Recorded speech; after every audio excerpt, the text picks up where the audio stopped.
Bueno, vamos a hablar, ajá, listo, le empiezo. Sí, Sí, perfecto, profe. gracias. Ok, trastornos del sodio, ¿no? Recuerden, vamos a hablar rápidamente lo que habíamos dado ese día, digamos, de introducción, ¿ok? Recuerden que aquí una hormona muy importante es la vasopresina, que es la arginina vasopresina o también llamada hormona antidiurética. Recuerden dónde se produce, que ella en el hipotálamo es donde se va a producir, pero se almacena en la neurohipófisis y ante, por ejemplo, estímulos como la disminución del flujo sanguíneo cerebral y la disminución de la presión arterial, se va a estimular unos varoreceptores en el hipotálamo que van a hacer que aumente la producción y la liberación, donde se almacena también la hormona antidiurético o arginina, vasopresina, y ahí va a actuar en los receptores B1 a nivel del músculo liso vascular, produciendo vasoconstricción y aumento de la presión arterial. Pero para efecto de esta clase nos interesa en los osmoreceptores, es decir, cuando hay cambios mínimos de la osmolaridad, como aumento de la osmolaridad, se va también a producir, pero a liberar hormona antidiurética o arginina vasopresina. ¿Y qué va a hacer? ¿Cuáles son esos hormoreceptores? El órgano fornical y el órgano vascular de la lámina terminal.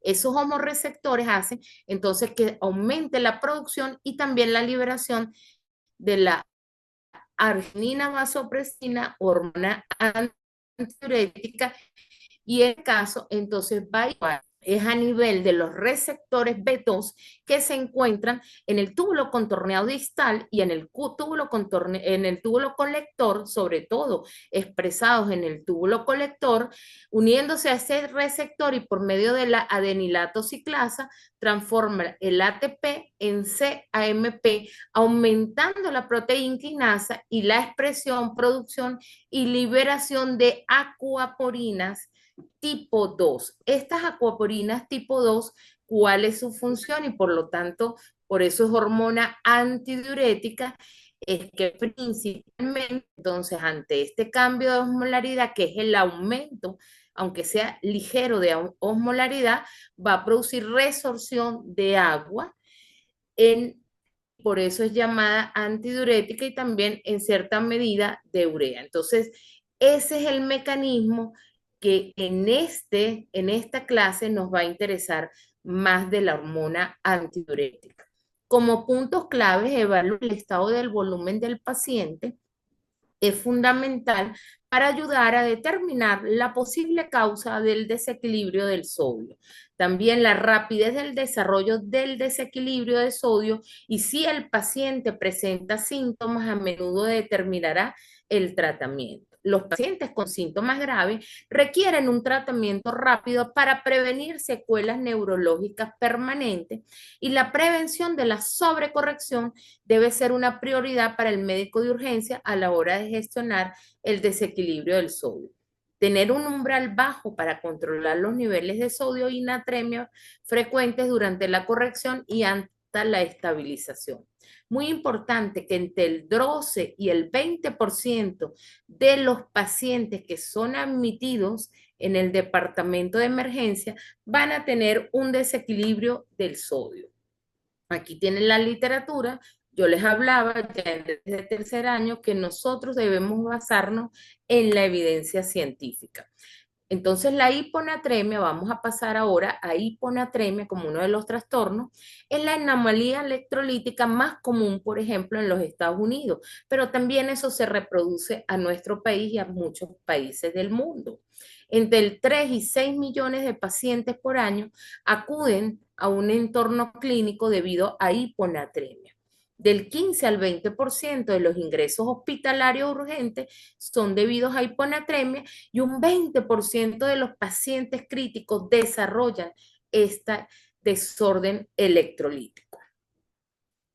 Como definición, que nosotros la vamos a clasificar desde el punto de vista bioquímico en leve, moderada o grave, y desde el punto de vista de desarrollo en el tiempo en aguda o crónica. Y toda hiponatremia que tiene menos de 48 horas es aguda, pero toda la que ya tiene más de 48 horas la vamos a definir como crónica. Y si la hiponatremia no sabemos en realidad el tiempo de instalación, la vamos a asumir mejor como hiponatremia crónica.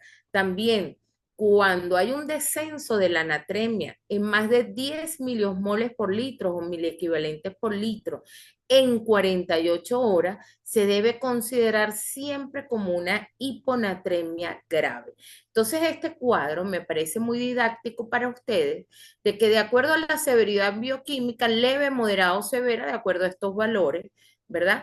Toda entonces hiponatremia para la sociedad europea es menor a 125, es severa. Para la sociedad americana, menor a 120, y recientemente el grupo del agua y de trastornos electrolíticos nos hablan que toda hiponatremia por debajo de 120 mil equivalente o miliosmoles por litro es severa, pero que todo paciente que sea neurológico, o sea, un paciente con un trauma craneoencefálico, con un tumor, con una infección del sistema nervioso central, es decir, paciente asumido como neurológico, o todo paciente anciano, mujeres o niños, se asume que por debajo de 125 mil equivalentes por litro también es una hiponatremia severa.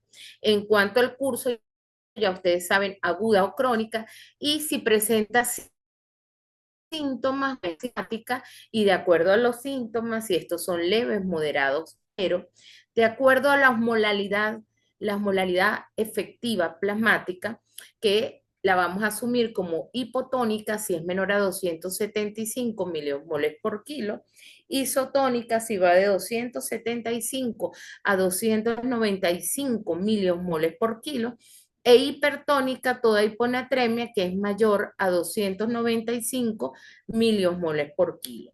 Y de acuerdo al estado de volemia, si es hipovolémica, euvolémica o hipervolémica. Muy importante, la glicemia, cuando el paciente tiene hiperglicemia, es necesario corregir la natremia medida en función de la glicemia.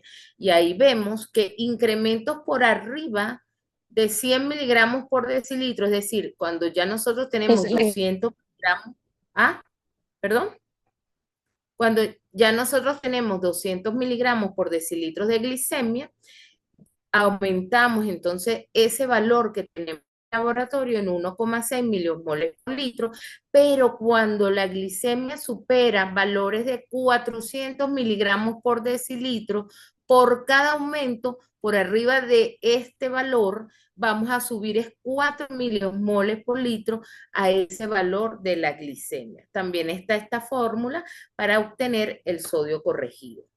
Como fórmulas relevantes, recuerden que en la primera clase yo les dije que era muy importante, era la osmolaridad efectiva o tonicidad, que es 2 veces el sodio, más la glucosa entre 18, y la osmolaridad urinaria, que es sodio más potasio multiplicado por 2, la suma de sodio más potasio, y luego a eso le sumamos la urea entre 5,6, eso haciéndose en una muestra de orina simple, ¿verdad? Electrolitos, es decir, en orina parcial. Que lo ideal es que tengamos un osmolómetro que nos mida la osmolaridad plasmática y la urinaria, pero que en Venezuela pues nos toca ir a las fórmulas. También es importante diferenciar las causas de hiponatremia hipotónica, es decir, toda hiponatremia donde la osmolaridad plasmática efectiva o la tonicidad, que es lo mismo, sea menor a 275 miliosmoles por kilo, ustedes van a encontrar en otra literatura por debajo incluso de 280 miliosmoles por kilo, siempre refleja que es una hiponatremia hipotónica. Y ahí recomiendan medir la osmolaridad urinaria. Y si la osmolaridad urinaria es menor a 100 miliosmoles por kilo, se recomienda entonces aceptar que la causa de hiponatremia es es un exceso relativo en la ingesta de agua. Si la osmolaridad urinaria es mayor a 100 miliosmoles por kilo, recomiendan entonces analizar en una muestra de orina parcial el sodio urinario. Si ese sodio es menor a 30, proponen aceptar que la causa de hiponatremia es un volumen circulante efectivo bajo, y si es mayor a 30, proponen evaluar el volumen de líquido extracelular o el uso de diuréticos. También las guías nos hablan que no es necesario medir los niveles de la hormona antidiurética para confirmar un diagnóstico de secreción inadecuada de hormona antidiurética. La correcta entonces interpretación de las mediciones de laboratorio requiere que la muestra de sangre y orina se hayan corregido de manera simultánea. Aquí vemos entonces los síntomas, como podemos tener síntomas leves que incluso en disfraza son muy generales de que en efecto el paciente tiene una hiponatremia, como es cefalea, irritabilidad, alteraciones cognitivas, alteraciones del estado de ánimo, incluso depresión, moderadas como náuseas, vómitos, calambres, hiporreflexa, desorientación, inestabilidad para la marcha, por ejemplo, y severas, donde el paciente puede tener convulsiones o obnubilación y depresión respiratoria hasta coma. Entonces recuerden, hiponatremia es el valor de sodio por debajo de 125 mil equivalente, porque el valor normal del sodio es de 135 a 145 mil equivalente por litro. Si está por debajo de esto, debemos ver cómo está la osmolaridad plasmática efectiva. Si la osmolaridad plasmática efectiva, es decir, la tonicidad, está mayor a 280, es decir, está normal, el paciente está isotónico o incluso el paciente pudiera estar hipertónico, pues no vamos a corregir la hiponatremia sino la causa.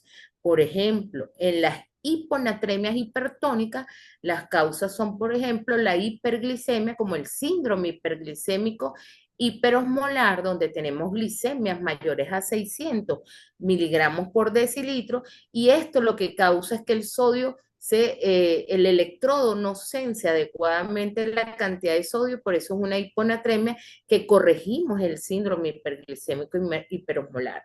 También la administración de manitol por resección transuretral, y en los pacientes, incluso con hiponatremias isotónicas, vemos que son pacientes que pueden tener o hiperlipidemias como hipertrigliceridemia, hipercolesterolemia o incluso hiperproteinemias como las gammapatías monoclonales. Entonces allí no vamos a corregir esa hiponatremia, sino que vamos a corregir las causas. Claro, ustedes ahorita no es tratamiento, pero es bueno que sepan esta clasificación.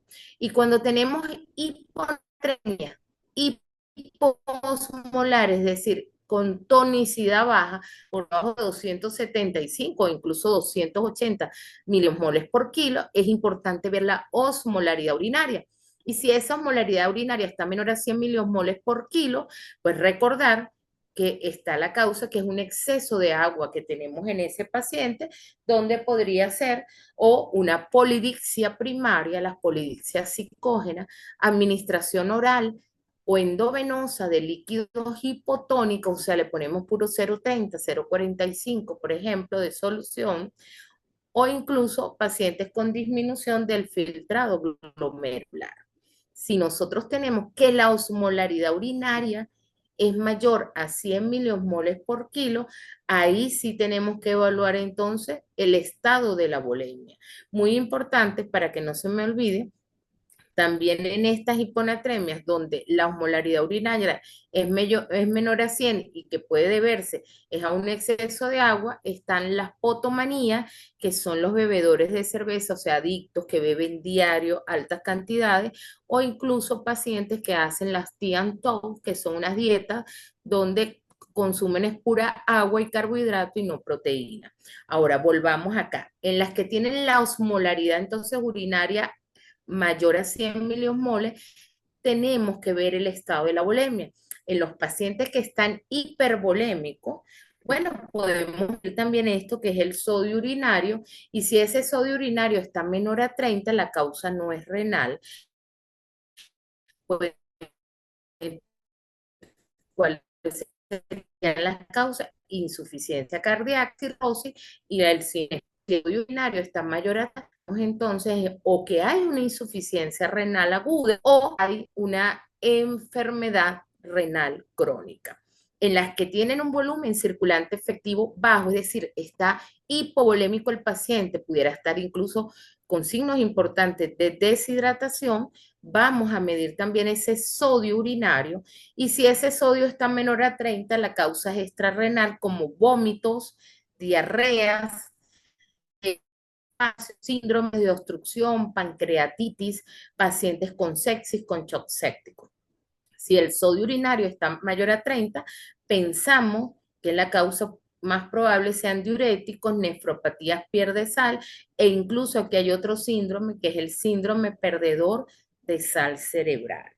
Y si está eubolémico el paciente, el gran aquí productor de hiponatremia, y es el gran síndrome en las hiponatremias, el síndrome de secreción inadecuada de hormona antidiurética, claro, descartando que el paciente no tenga hipotiroidismo o insuficiencia suprarrenal, que es otra de las causas. Entonces, el más importante es el síndrome de secreción inadecuada de hormona antidiurética.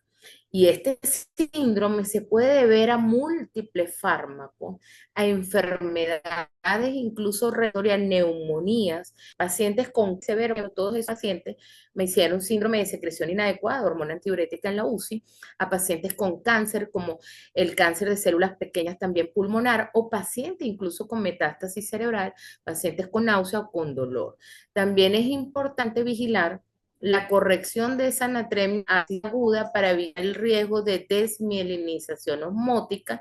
Importante entonces el estado de la volemia y, como ya dijimos, la glicemia del paciente.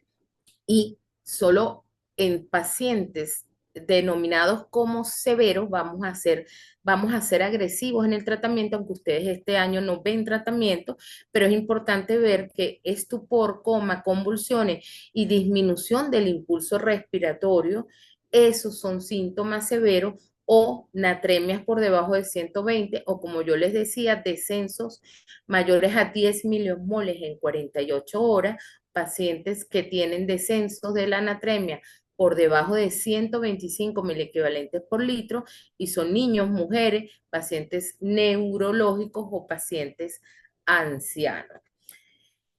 La hiponatremia, entonces, es el trastorno electrolítico más prevalente en el entorno de cuidados neurocríticos y se asocia con una morbimortalidad significativa.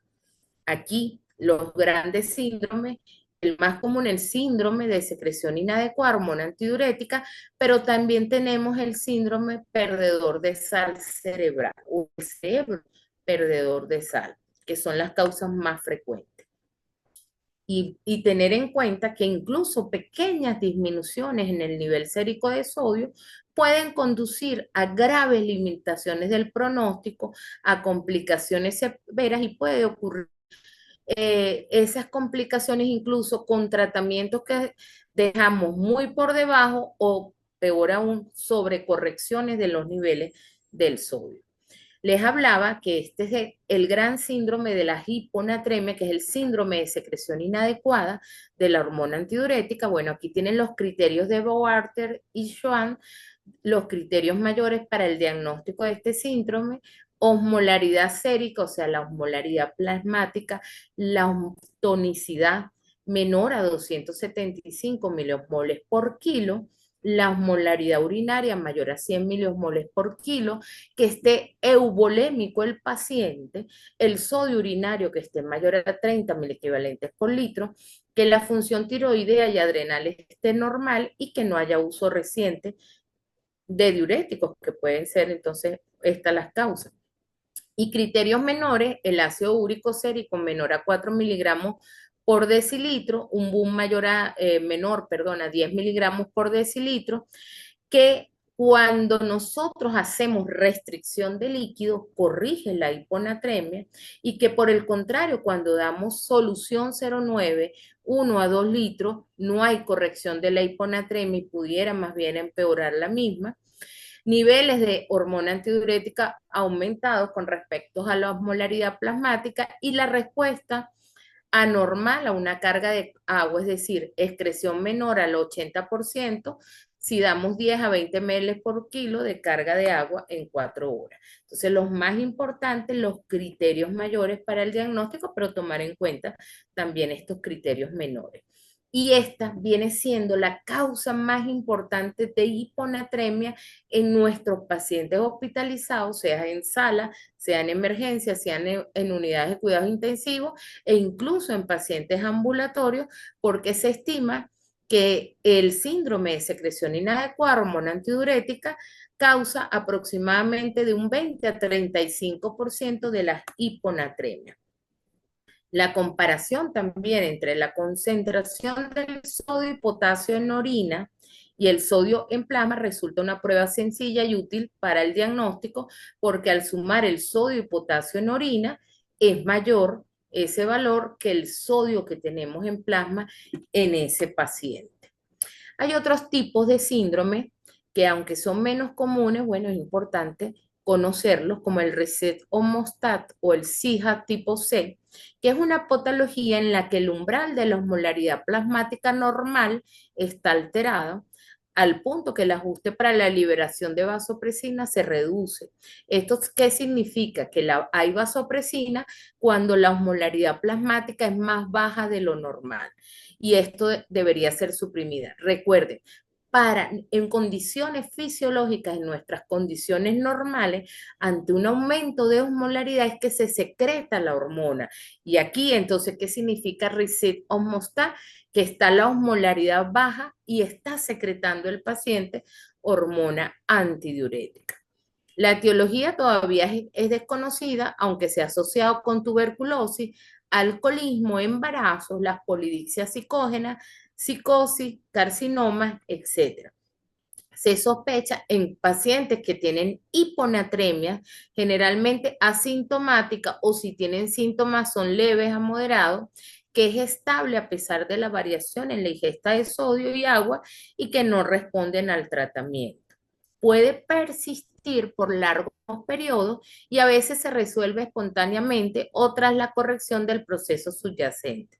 La fracción de excreción de úrico normal es del 4 a 11% y esto me apoya el diagnóstico. Es decir, si la fracción excresada de ácido úrico está entre 4 a 11%, eso más me hace sospechar que es un reset también homostat. El diagnóstico, bueno, lo realizamos con una prueba de carga de agua con extrema cautela porque podía empeorar la anatremia. Damos también de 10 a 15 ml por kilo para suprimir la secreción de vasopresina y si hay reset, los pacientes van a excretar más del 80% de la carga de agua en 4 horas. También existe el síndrome de excreción inadecuada de hormona antidiurética por activación del gen B2 y esto se produce a causa de una rara mutación del cromosoma X. Por lo tanto, la mayoría de pacientes son varones, pero también se ha descrito en mujeres y son episodios de hiponatremia sintomáticas o asintomáticas o incluso es muy importante que ya tienen historia familiar estos pacientes y las manifestaciones pueden variar o aparecer como una variante de novo. Este es el otro gran síndrome aquí, que es el cerebro perdedor de sal cerebral o el síndrome pierde sal cerebral, donde es una hiponatremia, pero con una hipovolemia. El paciente está deshidratado porque la diuresis en esos pacientes son gastos urinarios de 6, de 5 hasta 8 cc por kilo hora, es decir, orinan muchísimo esos pacientes. El origen es neurológico. Fíjense que el síndrome de secreción inadecuada de hormona antidiurética tiene origen también neurológico, pero tiene origen como infecciones, como medicamentos, etcétera. Aquí el síndrome de cerebro perdedor de sal, el origen siempre o es un trauma cráneoencefálico o es tumor cerebral o es metástasis de cerebrales que obtenemos en el paciente o es una infección del sistema nervioso central. Es decir, el origen está en el propio cerebro donde hay una lesión cerebral o una injuria cerebral. La natriuresia, entonces, como yo le decía, es importante y provoca un descenso del volumen efectivo circulante y esto estimula la liberación de ADH, generando una hiponatremia hiposmolar. Aquí muy importante que la fracción excretada de ácido úrico va a ser mayor a 11% y esto no se va a corregir tras la normalización de la anatremia y esto nos hace un diagnóstico diferencial importante con el síndrome de secreción inadecuada de hormona antidiurética. Bueno, ustedes no van con tratamiento, pero aquí se trata más bien es con solución 09. Importante también saber que hay complicaciones del tratamiento y por eso tenemos que ser muy exquisitos a la hora del diagnóstico y saber si es aguda, sobre todo diferenciar la aguda de crónica y si es severa o no, porque puede causar el tratamiento que nosotros hacemos, si no es correcto, edema cerebral y síndrome de desmielinización osmótica, que ese síndrome de desmielinización osmótica puede traer consecuencias neurológicas que pueden ser irreversibles, como por ejemplo, paresias o hemiplejías o cuadriplejías incluso hasta la muerte. Y no se ven de inmediato, sino se ven después de una semana. Entonces, puntos clave, los índices urinarios son clave en la valoración de las disnatremias. El diagnóstico inicial de hiponatremia va a depender del nivel de hormona antidiurética. La molaridad de la orina proporciona un indicador viable.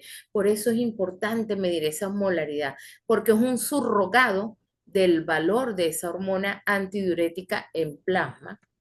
Las manifestaciones neurológicas graves de hiponatremia exigen un tratamiento urgente con soluciones salinas muchas veces hipertónicas. La ingesta excesiva de líquidos puede abrumar las capacidades renales para la eliminación de agua. Y es importante entonces seguir valorando y estudiando los peligros de beber agua en exceso que mejoran, o sea, merecen un mejor reconocimiento. Pero no estoy hablando de 2 litros o 3 litros de agua que beba el paciente, sino pacientes que pueden tener una ingesta de agua de hasta 16 litros en 24 horas, con pérdidas incluso de sal, por ejemplo, una maratón o un ejercicio extenuante, cuidado porque pueden hacer hiponatremia. Bueno, ya vimos las hipo, ahora vámonos a las hipernatremias. Las hipernatremias, ya dijimos que el sodio normal va de 135 a 145. Por lo tanto, todo sodio que esté por arriba de 145 mil equivalentes por litro o miliosmoles por litro es una hipernatremia. También las vamos a clasificar de acuerdo al valor bioquímico en leve, si van de 146 a 150 mil equivalentes por litro, moderadas, si van de 151 a 155 mil equivalentes por litro, y toda hiponatremia que sea mayor a 155 mil equivalentes por litro es severa. Y nos hablan en esta revisión de extrema mayor a 190 mil equivalentes por litro. Toda hiponatremia que ya aumente por arriba de este valor, la mortalidad es alta. Imagínense en valores extremos, pues prácticamente irreversible.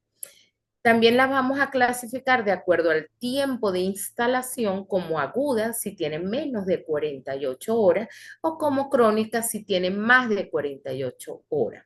En pacientes con hiperglicemia, también en este artículo me dicen que la corrija, pero en general, la mayoría de literatura, aquí todas las hipernatremias, todas, van a ser también hipertónicas, no hay necesidad de decir, tienen la molaridad alta, baja, porque ninguna la va a tener baja. Entonces, todas las hipernatremias o son isotónicas o son hipertónicas y no hay que corregirlas tampoco por la glucosa, pero bueno, les dejo ese artículo que sí lo corrigen ellos. Las causas, bueno, pérdidas de agua, pérdidas insensibles como sudoración profusa, como quemaduras, también pacientes, aquí hay un gran síndrome en las hipernatremia, que es la diabetes insípida central, pero también pueden haber diabetes insípida nefrogénica, diuresis osmótica, con pérdidas gastrointestinales, hipodixia, o sea, aquí ya no bebe agua el paciente, pacientes con reseo por expansión de volumen, por hipermineralocortisolismo, pacientes con hipernatremias esenciales, convulsiones, ejercicio intenso, rhabdomiólisis y esta muy importante sobrecarga de sodio. O administramos cloruro de sodio hipertónico o cuidado con el bicarbonato de sodio que a veces lo usan muy sin un criterio importante e ingesta de agua de mar, por ejemplo. Esos son ciertas culturas que dan eso como castigo a los niños y hacen unas hipernatremias severas. La mortalidad de la hipernatremia va del 42 al 75% para las hipernatremias de evolución aguda y del 10 al 60% para las hipernatremias crónicas. La morbilidad en los supervivientes es alta y muchos pacientes van a experimentar déficit neurológico permanente.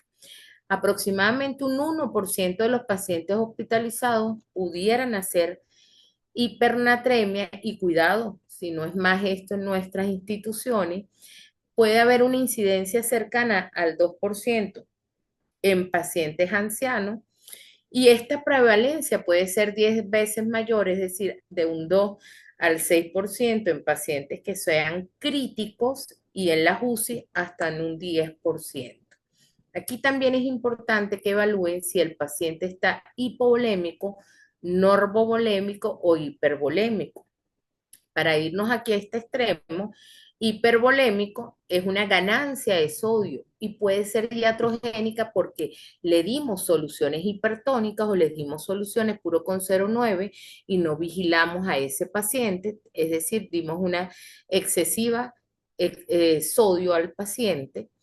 También pacientes que pueden tener hiperaldosteronismo, síndrome de Cushing, y en aquellos pacientes con diálisis hipertónica, cuidado con el bicarbonato de sodio y pacientes que tienen tratamiento con tabletas de sal. En las hipovolémicas vamos a medir el sodio. Si el sodio urinario está mayor a 20, son pérdidas renales como diuresis osmótica, diuréticos, posobstrucción, insuficiencia renal. Y si el sodio está menor a 20, son pérdidas extrarrenales como diarreas, laxantes, vómitos también y quemados. Y si está normovolémico el paciente y vemos que está poliúrico, pues pensamos en ese gran síndrome que es la diabetes insípida central. También hay causas intrarrenales en los que están normovolémicos como la fiebre o los pacientes que están incluso en ventilación mecánica y que nosotros no le damos agua libre a ese paciente. Son pacientes dependientes y no vigilamos. Aquí tiene un cuadro más sencillo, entonces hipernatremia hipervolémica causa sobre todo nosotros, o sea, iatrogénica, soluciones hipertónicas. Hipernatremia euvolémica, el gran síndrome que hay aquí, que es la diabetes insípida central, sobre todo, porque la nefrogénica ya tiene diagnóstico, generalmente los pacientes más jóvenes que hacen el diagnóstico, y en la hipovolémica, deshidrataciones, ¿verdad? Hiperglicemia, síndrome hiperosmolar hiperglicémico, también aquí es una causa, diarrea osmótica e hiperaldosteronismo.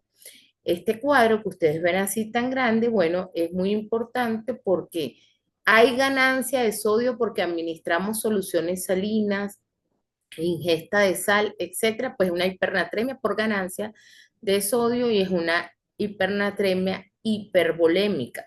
Si no hay ganancia de sodio y está euvolémico el paciente, entonces ver si es una pérdida extrarrenal de agua, pero si está poliúrico y ese paciente, entonces ver sobre todo la molaridad urinaria, que generalmente está por debajo de 250. ¿Qué debo sospechar? Diabetes insípida central. Hacemos una prueba con vasopresina, dándole vasopresina sea en tableta, porque viene en tableta, pueden dársela intravenosa, subcutánea o incluso intranasal. Y si la osmolaridad urinaria aumenta incluso por arriba de la plasmática, se trata de una diabetes insípida central.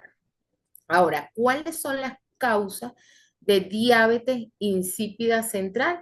Bueno, tenemos las causas más importantes son las causas neuroquirúrgicas, craneofaringioma o cirugías transesfenoidal, traumatismos cráneoencefálicos, encefalopatías hipóxicas isquémicas, como por ejemplo paro cardíaco o shock cardiogénicos o shock de cualquier tipo, síndrome de Sheehan, tumores primarios como los craneofaringiomas, quistes, pinaloma o metástasis de mama o de pulmón a nivel del cerebro.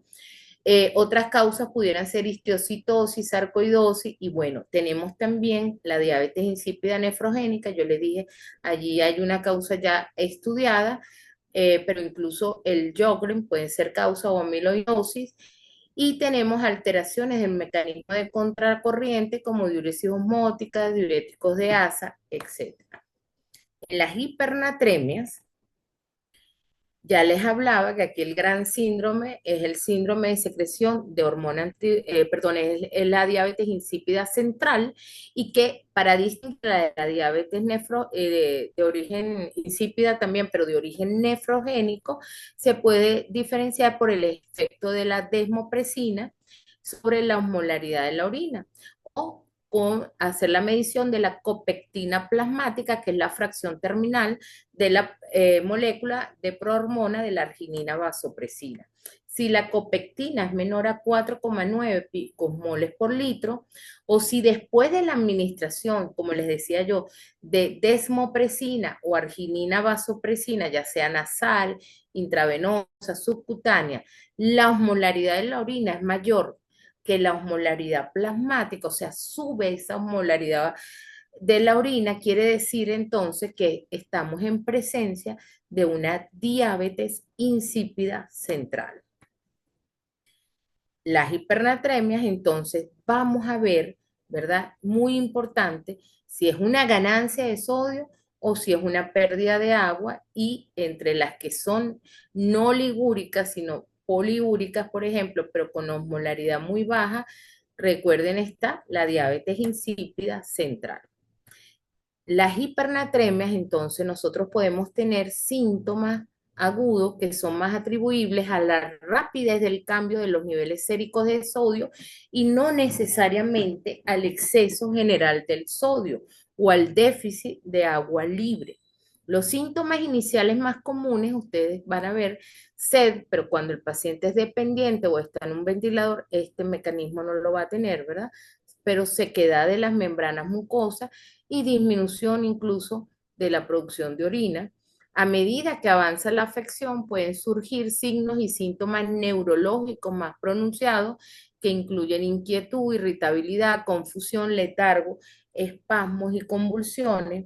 En las hipernatremias graves puede también provocar complicaciones neurológicas como alteraciones del estado mental, alucinaciones, coma e incluso la muerte si no se trata. Incluso en las hipernatremias, la reducción de las células cerebrales puede causar hemorragia intracerebral debido al desgarro de los vasos sanguíneos cerebrales y estos mecanismos de lesión y muerte incluyen la contracción de las células cerebrales, lo que lleva a cizallamiento y hemorragia y también incluso eso se va a producir alteraciones a nivel electrocardiográfica como prolongación del intervalo QT y ustedes saben muy bien que la prolongación del QT es sustrato para arritmias ventriculares tipo fibrilación ventricular o taquicardia ventricular. Las manifestaciones graves de hipernatremia generalmente no están presentes hasta que el sodio aumenta por más allá de 158 equivalentes por litro y valores superiores a 180 equivalentes por litro se va a asociar con una tasa muy alta de mortalidad. Entonces no olviden que incluso aunque las las disnatremias dan más manifestaciones a nivel del sistema central. No olviden que también pueden haber arritmias por hipernatremia, que el paciente puede tener hiperventilación, utilización de la glucosa alterada, gluconeogénesis alterada, calambres, radiomiólisis, coma, somnolencia y concentración celular, contracción, perdón, celular con riesgo de ruptura vascular y hemorragias a nivel cerebral. Las complicaciones incluso del tratamiento de esta hipernatremia puede ser edema cerebral, también el síndrome de desmielinización osmótica, sobrecarga de fluido y desequilibrio de electrolitos.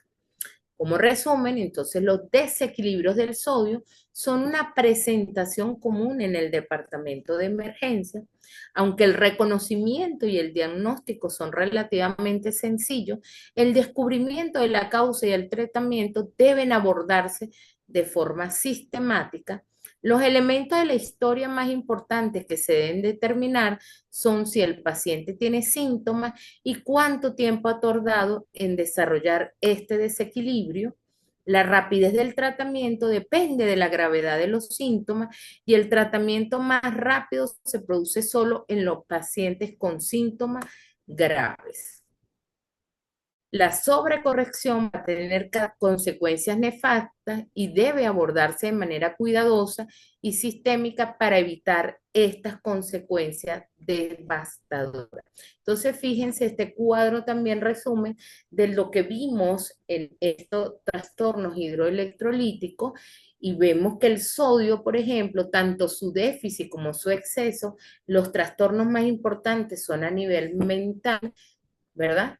Que son las alteraciones más importantes, pero no olviden incluso las hipernatemias que pueden llevar a sangrado cerebral, también esto puede traer consecuencias como arritmia, prolongación del QT y arritmias ventriculares. El potasio, tanto el déficit como el exceso, nos lleva a trastornos más a nivel de eléctrico del corazón, es decir, a nivel, por ejemplo, las hipopotasemias nos da más arriba, no se le olvide que una de las manifestaciones principales es la aparición de onda U, pero ella da más que todo es arritmias ventriculares o supraventriculares y las hiperpotasemias o hipercalemias, ¿verdad? Nos van a dar más bloqueos, porque acuérdense, prolongación del QRS, las T alta y picúa, hasta una onda sinusoidal, pero que es un ritmo de paro no desfibrilable, pero también nos puede dar arritmia como fibrilación ventricular o taquicardia ventricular. Los trastornos del calcio también se manifiestan, sobre todo a nivel del sistema nervioso central, como por ejemplo el déficit, o sea, una hipocalcemia, tetania, hiperreflexia, convulsiones, encefalopatía, laringoespasmo y una hipercalcemia nos da también trastornos a nivel del sistema nervioso central, desde cefalea, confusiones, etcétera, pero también a nivel gastrointestinal, a nivel esquelético y ambas, déficit o exceso de calcio, también nos puede dar alteraciones en el electrocardiograma. Magnesio, los déficits nos pueden dar debilidad muscular y recuerden que las hipomagnesiemias aumentan también el intervalo QT y aquí hay una arritmia que es muy conocida o sospechamos mucho que puede haber hipomagnesemia, que es la torsade de Pont o la torcida de la punta, que es una fibrilación ventricular que cambia de eje, un ritmo también de paro desfibrilable y que el exceso de magnesio también nos lleva a cambios electrocardiográficos, a hiporreflexia, incluso a depresión respiratoria y paro cardiorrespiratorio. Con el ion cloro, el déficit del mismo está poco claro, o sea, poco estudiado qué puede traer de consecuencia, pero sí sabemos que un exceso, o sea, una hipercloremia, nos lleva a mayor vasoconstricción renal, y a más insuficiencia renal aguda, entonces pudiéramos tratarlo más bien con diuréticos de asa, cuidado con las acidosis hiperclorémicas, acidosis metabólicas hiperclorémicas, y el fosfato, bueno, su déficit nos lleva más a insuficiencia respiratoria, puede hacer que un paciente, por ejemplo, crítico, dure más días en un ventilador porque no se puede descontinuar del mismo. También las disfunción miocárdicas, arritmias, miopatías, encefalopatías y su exceso pues, nos lleva a síntomas como necrosis tubular, también a alteraciones electrocardiogramas, en el electrocardiograma, como vemos en la también hiperpotasemia, y nos lleva incluso a necrosis tubulares agudas y a otros daños a este nivel. Bueno, muchísimas gracias. Esta era la parte que nos faltaba. No sé si, obvio, si tienen preguntas, si las quieren hacer después, etcétera.